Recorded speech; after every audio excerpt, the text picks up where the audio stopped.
سامي حمدان الرشيدي. سامي؟ اي نعم. حمدان الرشيدي. نعم. والنعم يا الرشيدي. عليك زود. سامي الرشيدي.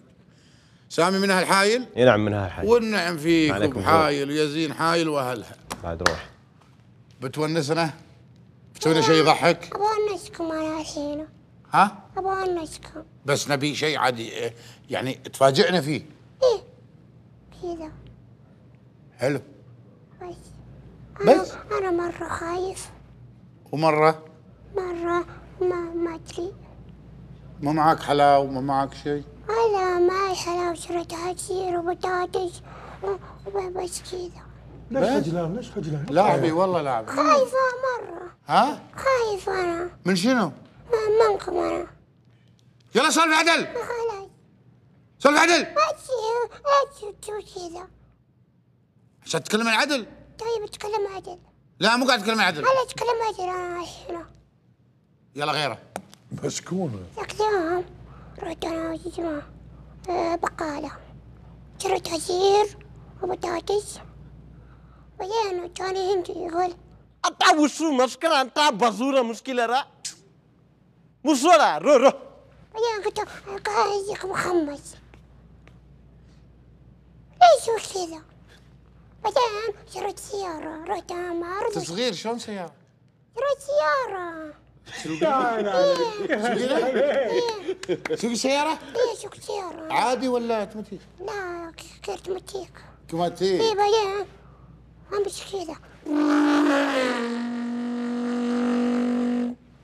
بالسيارة؟ بالسيارة. بعدين جت الشرطة. قالوا كذا. يا رجل السبع شفتي صاحب القطر بتحول هذا. حسن وقفتي؟ وقفت أنا. كنت ما سويت شيء. قال أبغى يركب يلا. كنت ما سويت شيء أنا. ودوني الشرطة مرة حزين ذاك اليوم. أنا لقيت واحد اسمه مصري وواحد هندي. صارت مشكلة بينهم. شو المشكلة؟ مصري يقول قبل كده أنا كنت شغال مع سيراميك وكان في واحد من العمال بيكسر سيراميك. قلت له مين اللي كسر سيراميك؟ وقال لي أنا يدينا برضه زورة بحرين كسر أنا بحرين مين مسؤول أنا؟ قلت له أي حاجة في المحل بتكسر بتوب الصورة الله يقى كفيل وقت الشرطة صفروا. يا عيني عليك يا عيني عليك يا سامي الرشيدي يا حلوك. انت مثلت وقلدت اصوات وسويت رياكشنات وسويت كل شيء وباقي الكثير ان شاء الله. قرار اللجنه. والله يا اخ سامي انت رديت فينا الامل انه احنا هذا المشوار اللي قاعد نلف فيه في المملكه رياض جيزان جده حايل الشرقيه انه ما راح يروح يعني على فشوش على قولتهم. وكويس احنا قاعدين نتحرك وقاعدين ننتقل من منطقه الى منطقه عشان احنا فعلا نبحث عن هالمواهب هذه اللي موجوده في هالمناطق لانه يمكن غير قادر على الوصول لنا فاحنا اللي نجيها. فانت حققت هدفنا في هذا البرنامج. الله يطول. وانا اقول يعطيك الصحه والعافيه. الله يعافيك. انت اللي فعلا يحتاج الى ان تصقل موهبته لانك قادر ومتمكن فبحاجه الى ان يكون في برنامج مثل هذا تتواجد فيه.